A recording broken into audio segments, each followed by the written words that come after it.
Good afternoon, everybody. Myself, Soumya Helde. This is Sankalpa Learning Solutions. Today, we are discussing coordination compounds. Okay. So, coordination compounds ಅನ್ನು ನಾವಿವತ್ತು discuss ಮಾಡ್ತಾ ಇದ್ದೀವಿ. So, before going to that, what is the importance of coordination compounds? Coordination compounds ಅಂದ್ರೆ ಏನು? ಇದು ಹೇಗೆ formation ಆಗುತ್ತೆ? Coordination compounds ಮತ್ತೆ ನಾರ್ಮಲ್ ಒಂದು ಕಂಪೌಂಡ್ ಸಾಲ್ಟ್ಗೆ ಇರುವ ಡಿಫರೆನ್ಸ್ ಏನು? ಇದರಲ್ಲಿ ಹೇಗೆ ಒಂದು ಬಾಂಡಿಂಗ್ ಇರುತ್ತೆ? ಇವೆಲ್ಲದನ್ನ ನೀವು ಸ್ಟೆಪ್ ಬೈ ಸ್ಟೆಪ್ ಕಲಿತಾ ಬರ್ತೀರಾ. ಸೊ ಕೋಆರ್ಡಿನೇಷನ್ ಕಂಪೌಂಡ್ಸ್ ಅಲ್ಲಿ ಯಾಕೆ ಇಷ್ಟು ಇಂಪಾರ್ಟೆನ್ಸ್ ಇದೆ? ಟುಡೇಸ್ ಲೈಫ್ ಅಲ್ಲಿ ಏನಂದ್ರೆ, ಈಗ ಕ್ಲೋರೋಫಿಲ್ ಇರ್ಬೋದು ಅಥವಾ ಹಿಮೋಗ್ಲೋಬಿನ್ ಇರ್ಬೋದು, ಇವೆಲ್ಲ they all made up of coordination compounds. ಅವೆಲ್ಲ ಏನಾಗಿದೆ? ಕೋಆರ್ಡಿನೇಷನ್ ಕಂಪೌಂಡ್ ನಿಂದ ಆಗಿದೆ. ಸೊ ಎನಿ ಕಂಪೌಂಡ್ ಈಗ ಕೆಟಲಿಸ್ಟ್ ಆಗಿ ವರ್ಕ್ ಆಗ್ತಿದೆ, ಇಂಡಸ್ಟ್ರಿಯಲ್ಲಿ ಅದರ ಯೂಸ್ ಇದೆ. ಹಾಗಾಗಿ ಅಂತದನ್ನ ನಾವೇನಂತ ಕರಿತೀವಿ?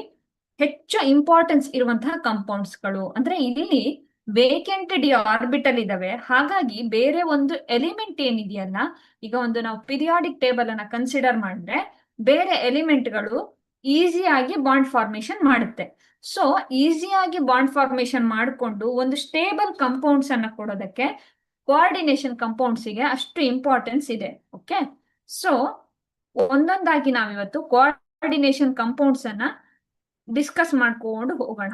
Okay, let us get in. Okay, first introduction.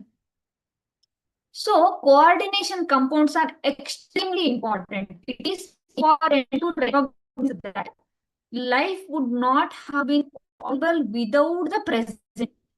Coordination compounds ಎಷ್ಟು ಇಂಪಾರ್ಟೆಂಟ್ ನಮ್ಗೆ ಅಂದ್ರೆ, without this coordination compound life possible ಇಲ್ಲ ಅಂತ ಹೇಳುತ್ತೆ. ಓಕೆ. ಸೊ ಹಾಗಾದ್ರೆ ಯಾಕೆ ಇದನ್ನ ಹೀಗೆ ಹೇಳ್ತಿದೀವಿ ನಾವು? ಕೋಆರ್ಡಿನೇಷನ್ ಕಂಪೌಂಡ್ ಎಕ್ಸ್ಟ್ರೀಮ್ಲಿ ಇಂಪಾರ್ಟೆಂಟ್ ಅಂತ ಯಾಕೆ ಹೇಳ್ತಿದೀವಿ? ನಮ್ಮ ಬಾಡಿಯಲ್ಲಿರುವಂತ ಹಿಮೋಗ್ಲೋಬಿನ್ ಅನ್ನ ಕನ್ಸಿಡರ್ ಮಾಡಿದ್ರೆ, ಕ್ಲೋರೋಫಿಲ್ ಅನ್ನ ಕನ್ಸಿಡರ್ ಮಾಡಿದ್ರೆ, ನಾವು ಯೂಸ್ ಮಾಡ್ತಿರುವಂತಹ ಕೆಟಲಿಸ್ಟ್ ಗಳಿರ್ಬೋದು ಅಥವಾ ನಾವು ಯೂಸ್ ಮಾಡ್ತಿರುವಂತಹ ಕೆಲವು ಸಾಲ್ಟ್ ಗಳು, ಇವೆಲ್ಲವೂ ಕೋಆರ್ಡಿನೇಷನ್ ಕಂಪೌಂಡ್ಸ್ ಇಂದ ಬಂದಿದ್ದು. ಓಕೆ. ಸೊ ಕೋಆರ್ಡಿನೇಷನ್ ಕಂಪೌಂಡ್ಸ್ ಅನ್ನ ನಾವು ಯಾಕೆ ಇಷ್ಟು ಡೆವಲಪ್ ಮಾಡ್ಕೊಂಡು ಹೋದ್ವಿ ಅಂದ್ರೆ, life would have not been possible without it's presence. ಅದರ ಪ್ರೆಸೆನ್ಸ್ ಇಲ್ಲದೆ ಲೈಫ್ ಇಷ್ಟು ಪಾಸಿಬಲ್ ಇರ್ಲಿಲ್ಲ ಅಂತ ಹೇಳುತ್ತೆ ಸ್ಟೂಡೆಂಟ್ಸ್. ಹಾಗಾಗಿ ಕೋಆರ್ಡಿನೇಷನ್ ಕಂಪೌಂಡ್ಸ್ ಗೆ ಇಷ್ಟು ಇಂಪಾರ್ಟೆನ್ಸ್ ಇದೆ ಅಂತ. Okay, let us get in. ಇನ್ನು ಒಳಗೆ ಹೋಗೋಣ. ಇಂಟ್ರಡಕ್ಷನ್ ಕೊಟ್ಟೆ ನಾನು, ಎಕ್ಸ್ಟ್ರೀಮ್ಲಿ ಇಂಪಾರ್ಟೆಂಟ್ ಅಂತ ನೋಡಿದ್ವಿ. ಅದು ಏನೇನು ಅಂತ ನಾವು ನೋಡ್ಕೊಂಡು ಹೋಗೋಣ. ಓಕೆ, ನೋಡಿ ಇಲ್ಲಿ ನೋಡಿ, ಕ್ಲೋರೋಫಿಲ್ ಮೆಗ್ನೀಷಿಯಂ ಕಾಂಪ್ಲೆಕ್ಸ್ ಇನ್ ಪ್ಲಾಂಟ್ಸ್ ಅಲ್ವಾ?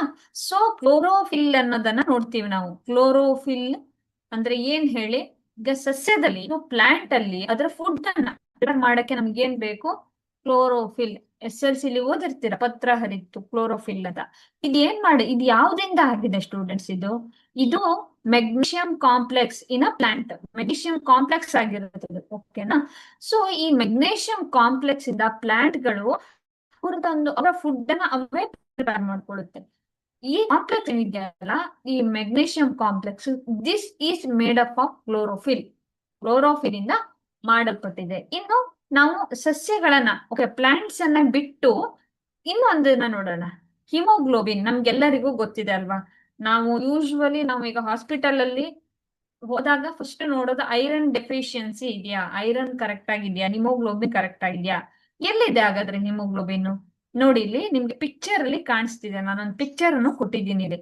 So haemoglobin Fe complex in human blood ಅಲ್ವಾ? ನಮ್ಮ ಮಾನವ ರಕ್ತದಲ್ಲಿರುವಂತ ಹಿಮೋಗ್ಲೋಬಿನ್ ಏನ್ ಮಾಡುತ್ತೆ ಅಂತ?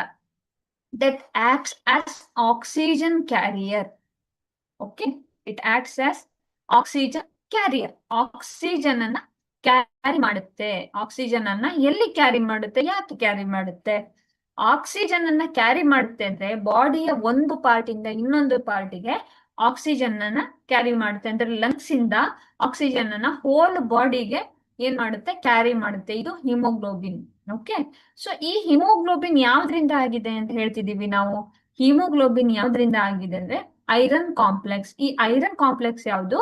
That is coordination complex. ಓಕೆನಾ? ಸೊ ಇದು ಕೋಆರ್ಡಿನೇಷನ್ ಕಾಂಪ್ಲೆಕ್ಸ್. ಓಕೆ, ಈಗ ನಾನು ಹಿಂದಿನ ಸ್ಲೈಡ್ಗೆ ಬರ್ತೀನಿ. ಅಂದ್ರೆ ಏನಂತ ಕರೆದಿದ್ವಿ ನೋಡಿ, ನಾನು ಒಂದು ಲೈನ್ ಕೊಟ್ಟಿದ್ದೆ.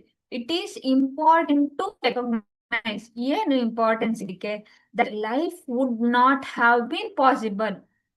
ಏನಿರ್ತಿರ್ಲಿಲ್ಲ ಹೇಳಿ, ನಮ್ಮ ಒಂದು ಲೈಫು ಪಾಸಿಬಲ್ಲೇ ಇರ್ತಿರ್ಲಿಲ್ಲ. ಯಾಕೆ ಅಂತಂದ ಇದನ್ನ ನೋಡಿದ್ರೆ, ಈ ಸ್ಲೈಡ್ ಅನ್ನ ನೋಡಿದ್ರೆ ನಿಮ್ಗೆ ಅರ್ಥ ಆಗುತ್ತೆ. ಕ್ಲೋರೋಫಿಲ್ಲು ಮೆಗ್ನೀಷಿಯಂ ಕಾಂಪ್ಲೆಕ್ಸ್ ಅಂದ್ರೆ ಒಂದು ಸಸ್ಯ ಅಥವಾ ಪ್ಲಾಂಟ್ ಅಲ್ಲಿ ಏನು ಕ್ಲೋರೋಫಿಲ್ ಇದೆ, ಇದು ಒಂದು ಮೆಗ್ನೀಷಿಯಂ ಕಾಂಪ್ಲೆಕ್ಸ್ ಆಗಿರುತ್ತೆ. ಈ ಮೆಗ್ನೀಷಿಯಂ ಕಾಂಪ್ಲೆಕ್ಸ್ ಅದಿಲ್ದಿದ್ರೆ ಒಂದು ಸಸ್ಯದಲ್ಲಿ ಆಹಾರನೇ ಸಿಗ್ತಿರ್ಲಿಲ್ಲ. ನಮ್ಗೆ ಹಿಮೋಗ್ಲೋಬಿನ್ ಏನಿರುತ್ತೆ ಹೇಳಿ, ಹಿಮೋಗ್ಲೋಬಿನ್ ಇಲ್ದಿದ್ರೆ ನಮ್ಗೆ ಏನಾಗ್ತಿರ್ಲಿಲ್ಲ ಹೇಳಿ, ನಮ್ಮ ಬಾಡಿಯಲ್ಲಿ ಆಕ್ಸಿಜನ್ ಸಪ್ಲೈ ಆಗ್ತಿರ್ಲಿಲ್ಲ. ಓಕೆ, ಈಗ ನಮ್ಗೊಂದು ಒಂದು ಸಿಂಪಲ್ ಎಕ್ಸಾಂಪಲ್ ನ ತಗೊಳ್ಳೋಣ. ಈಗ ನಮ್ಮ ಡೈಲಿ ಲೈಫ್ ಅಲ್ಲಿ ನಾವು ಈಗ ಎನ್ವಿರಾನ್ಮೆಂಟಲ್ ಪೊಲ್ಯೂಷನ್ ಇವೆಲ್ಲ ನಾವು ಸ್ಟಡಿ ಮಾಡಿದ್ದೀವಲ್ವಾ. ಸೊ ಕಾರ್ಬನ್ ಮೊನಾಕ್ಸೈಡ್ ಮತ್ತೆ ಕಾರ್ಬನ್ ಡೈಆಕ್ಸೈಡ್ ಕನ್ಸಿಡರ್ ಮಾಡ್ಕೊಡ್ತೀನಿ. CO ಮತ್ತೆ CO2 ಅನ್ನ ಕನ್ಸಿಡರ್ ಮಾಡ್ತೀನಿ. ಸೊ ಈಗ ಏನಂದ್ರೆ ನಮ್ಗೆ ಈಗ ಸಿಟಿಲಿ ಇದ್ರೆ ಪೊಲ್ಯೂಷನ್ ಗೆ ಒಂಥರ ಉಸಿರು ಕಡ್ದಂಗ ಆಗುತ್ತೆ, ಅಥವಾ ನಾವೀಗ ಒಂದು ನಾರ್ಮಲ್ ಒಂದು ಹಳ್ಳಿಯಲ್ಲಿ ಇದ್ರೆ ಅಥವಾ ಒಂದು ಪ್ಲಾಂಟ್ಸ್ ಎಲ್ಲ ಇರೋ ಜಾಗದಲ್ಲಿ ಇದ್ರೆ ನಮ್ಗೆ ಈಸಿ ಆಗುತ್ತೆ ಅಂತ ನಾವು ಎಲ್ಲ ಕನ್ಸಿಡರ್ ಮಾಡ್ಕೊಂಡ್ವಿ. ಯಾಕಿರಬಹುದು ಅಂತ ಒಂದು ರೀಸನ್ ಅನ್ನ ನಾನು ಹೇಳ್ತೀನಿ.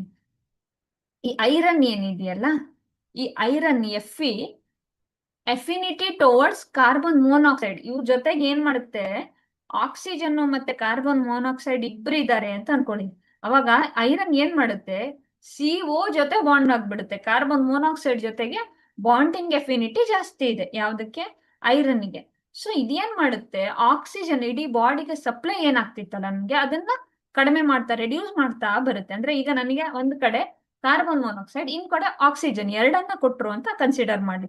ಈ ಎರಡನ್ನು ಕೊಟ್ರೆ ಏನಾಗುತ್ತೆ ಅಂದ್ರೆ, ನಾನ್ ಯಾವ್ದನ್ನ ತಗೊಳ್ತೀನಿ, ಐರನ್. ಈಗ ನಾನು ಐರನ್, ಸೊ ನಾನು ಯಾವ್ದನ್ನ ಕ್ಯಾರಿ ಮಾಡ್ತೀನಿ ಹೇಳಿ, ಈಗ ಕಾರ್ಬನ್ ಮೊನಾಕ್ಸೈಡ್ ಅನ್ನೇ ಕ್ಯಾರಿ ಮಾಡ್ಬಿಡ್ತೀನಿ. ಸೊ ನಮ್ಮ ಹ್ಯೂಮನ್ ಬಾಡಿಗೆ ಆಕ್ಸಿಜನ್ ಸಪ್ಲೈ ಕಡಿಮೆ ಆಗುತ್ತೆ, ಹಾಗಾಗಿ ನಮ್ಗೆ ಉಸಿರು ಕಟ್ಟದಂಗ ಆಗುತ್ತೆ.